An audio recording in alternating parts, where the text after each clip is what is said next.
नमस्कार दोस्तों, आप लोगों का बहुत बहुत स्वागत है। आज हम थाटों पर आधारित हम जो आरोह अवरोह कर रहे हैं उसका क्या लाभ है और उसको हम किस तरह से कर रहे हैं। अब देखिए, जैसे कि हमने क्या किया कि जैसे कि पिछला जो लेसन किया है हमने, पहले बिलावल किया है, खमाज किया है, भैरव किया है, काफ़ी किया है, असावरी किया है, भैरवी किया है। 6 थाटों पे हमने किया है। वो क्यों किया है मैंने, और उसको मैंने इसलिए किया है कि आपको वो सिस्टमेटिक तरीके से है, वो आपको याद हो जाएगा। देखिए, सबसे पहला क्या लगाया हमने, बिलावल लगाया है। तो वो याद रखने के लिए बिलावल में सारे शुद्ध स्वर लगते हैं, ठीक है। सारे गामा पाधा निसा सा नी धा पा मा गा रे सा, ठीक। उसके बाद हमने खमाज लिया। खमाज क्यों लिया है? क्योंकि उसमें एक स्वर कोमल लग रहे हैं, ठीक है। उसके बाद हम 2 स्वर कोमल वाले स्वर लिए हैं कि 2 स्वर कोमल वाले 2 ठाटे हैं। तो हमने भैरव को पहले क्यों लिया, हमने काफ़ी को पहले क्यों नहीं लिया, इसलिए मैं बताता हूँ आपको। हमारा ये सिस्टमेटिक तरीके से ये है कि सबसे पहले हम सारे शुद्ध स्वर को लिए हैं, उसके बाद एक स्वर उसमें कोमल हुआ है, फिर 2 स्वर कोमल हुआ है। तो एक स्वर कोमल वाले एक ही स्वर हैं। अब यहाँ हम सारे शुद्ध स्वर लेके जो शुद्ध माँ है उस पर हम बात कर रहे हैं। तीव्र माँ की हम बाद में बात करेंगे। इसीलिए हमने जो 6 थाट लिया है उसमें हमने शुद्ध माँ वाले लिए हैं, ठीक है। ये इन सब बातों का ध्यान रखना पड़ेगा। और हमने भैरव इसलिए लिया तीसरे नंबर पे क्योंकि पहले हम रे कोमल हो गया है, ठीक है। रे और ध कोमल है, तो ग से पहले रे आता है, तो रे कोमल वाले हमने लिए हैं 2 स्वर वाले। तो रे और ध जिसमें कोमल हो रहा है उसमें हमने इसलिए भैरव लिया है। उसके बाद 2 स्वर कोमल वाले, फिर रे के बाद ग आता है कोमल, इसीलिए हमने ग लिया है। ग और नी काफ़ी लिया है। उसके बाद 3 स्वर उसमें लग रहे हैं कोमल, तो 3 स्वर में आ जाते हैं ग ध नि कोमल आसावरी। उसके बाद 4 स्वर कोमल भैरवी। अब हम क्या करेंगे, 6 हो गए।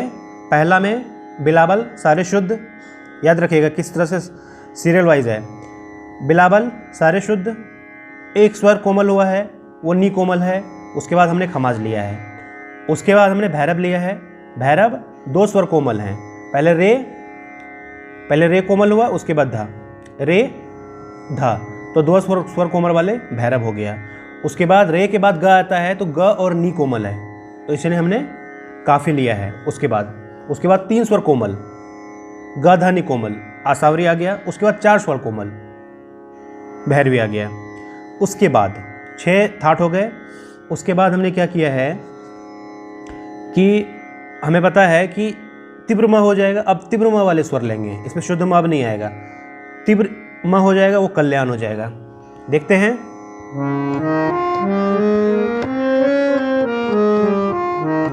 इसको हम 7वें नंबर पे हमने रखा है, ठीक है। कल्याण हो गया। उसके बाद हम एक स्वर को कोमल लेंगे। अब माँ तो तीव्र रहेगा ही, एक स्वर क्या कोमल आ रहा है, रे कोमल आ रहा है, और सारे बच जाएंगे रे कोमल, और माँ तीव्र ही आएगा अब चारों थाटों में। अब जो आएगा 7वें, 8वें, 9वें और 10वें नंबर पे, ठीक है। तो इसमें रे कोमल हो रहा है, एक स्वर।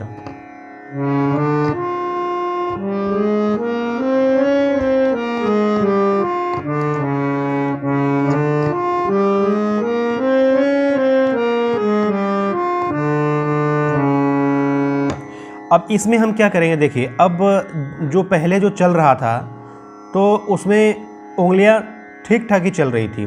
अब इसमें क्या होगा, आपको ध्यान देना पड़ेगा कि उंगलियों का इसमें थोड़ा सा है, क्योंकि इसमें शुद्ध माँ तो नहीं आ रहे, तीव्र माँ आ रहे हैं। तो आप कल्याण से ही ध्यान दीजिए।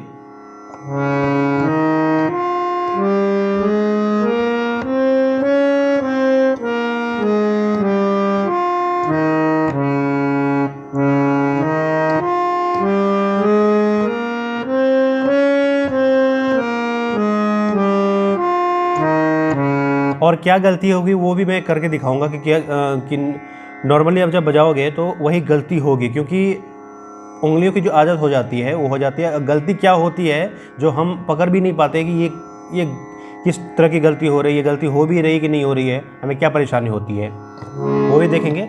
तो हमने 7वां ले लिया कल्याण। अब 7वां कल्याण हो गया। अब 8वें नंबर पे जो आ रहा है वो आ रहा है मारवा। मारवा में एक स्वर मध्यव्र तो हो रहा है, एक स्वर कोमल हो रहा है फिर, ठीक है। तो क्या आ जाएगा, ये कोमल हो जाएगा रे और मध्यव्र ही है, ठीक है। इसको बजा के देखते हैं। देखिए ये किस तरह से आ रहा है, इसमें दिक्कत हो जाएगी ऐसे। तो इसमें सोचना पड़ेगा हमें कि हमें कौन सा उंगली को लगाना है, और शुरू से ये आदत रहेगा तो वो ऑटोमेटिक उसी पे ही जाएगा, ये ध्यान रखना है। उसके बाद हम माँ पे, अगर तीव्र माँ पे अगर अंगूठा यूज करते हैं तो देखिए कितना अच्छा आ जाएगा।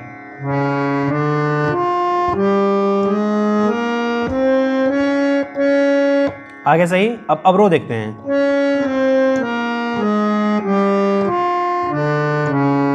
अवरोह में भी अगर तीव्र म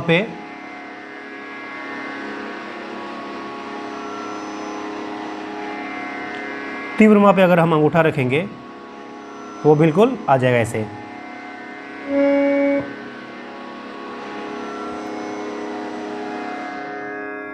देखिए तीव्र म पे अगर अंगूठा रखेंगे तो वो ऐसे ही आ जाएगा।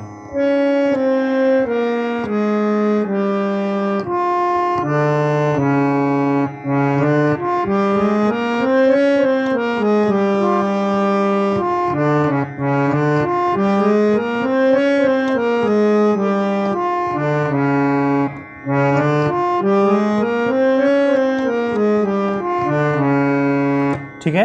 अब हम दो स्वर कोमल हो रहे हैं, रे और ध। मध्यव्र तो है ही, रे और ध कोमल हो रहे हैं। देख लेते हैं, रे और ध कोमल मध्यव्र है।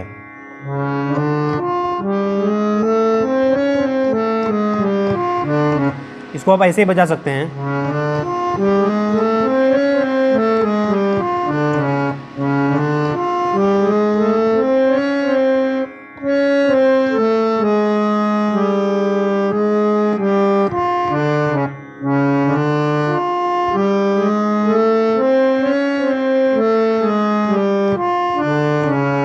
ठीक है।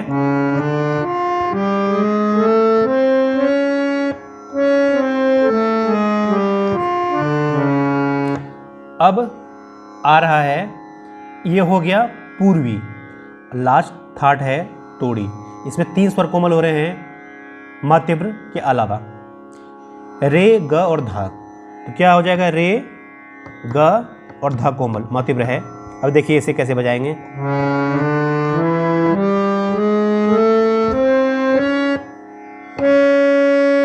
देखिए ये आ रहा है, ये आ रहा है।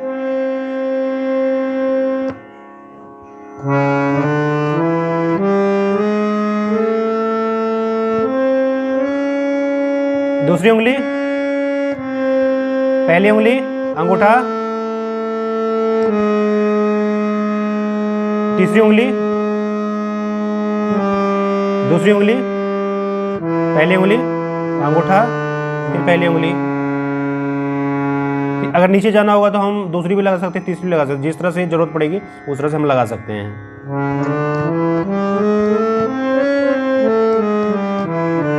अब इसमें क्या करना है, अब इसको आपको सिस्टमेटिक तरीके से आपको पता चल गया कि किस तरीके से ये थाट आ रहा है, सीरियल वाइज किस तरीके से। पहले सारे शुद्ध, उसके बाद एक स्वर कोमल हुआ है नी, तो ये हो गए खमाज। उसके बाद 2 स्वर कोमल हुआ है। अभी शुद्ध माँ वाले ही आ रहे हैं। शुद्ध माँ वाले जो हैं वह 6 हैं, और तीव्र माँ वाले जो हैं वह 4 हैं, तीव्र माँ वाले। ठीक है, इस तरीके से आप याद रख सकते हैं। पहले मैं शुद्ध माँ वाले 6 देखता हूँ।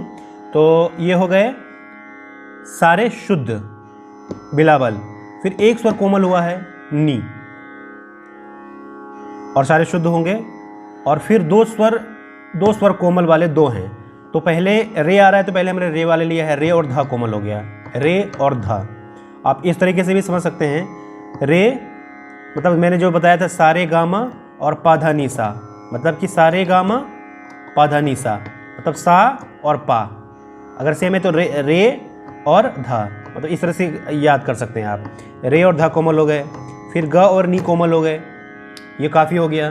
उसके बाद असाफरी 3 स्वर कोमल ग धनी, उसके बाद 4 स्वर कोमल भैरवी, उसके बाद फिर अब तीव्रमा वाले, तो पहले तीव्रमा ले सारे गामा पादानी सा तीव्रमा हो गया, ये कल्याण हो गया। फिर 1 स्वर कोमल हुआ है, रे कोमल हुआ है, तो ये हो गया मारवा, अब मध्यवर चल रहा है। अब फिर 2 स्वर कोमल हुए, रे और ध कोमल हुए हैं, फिर रे ग ध कोमल हुए हैं। ठीक है, तो आप इस तरीके से आप इसको याद कर सकते हो। फिर उसके बाद आप किसी भी स्केल से आप कीजिए, और इसमें आप अलंकार भी कर सकते हैं। धीरे पहले तो आरोह अवरोही करना है, धीरे धीरे याद हो जाए, उसके बाद फिर इसमें, क्योंकि इसमें देखिए इसमें करने से आपको क्या होगा कि उंगलियां बहुत अच्छी चलने लग जाएगी आपको।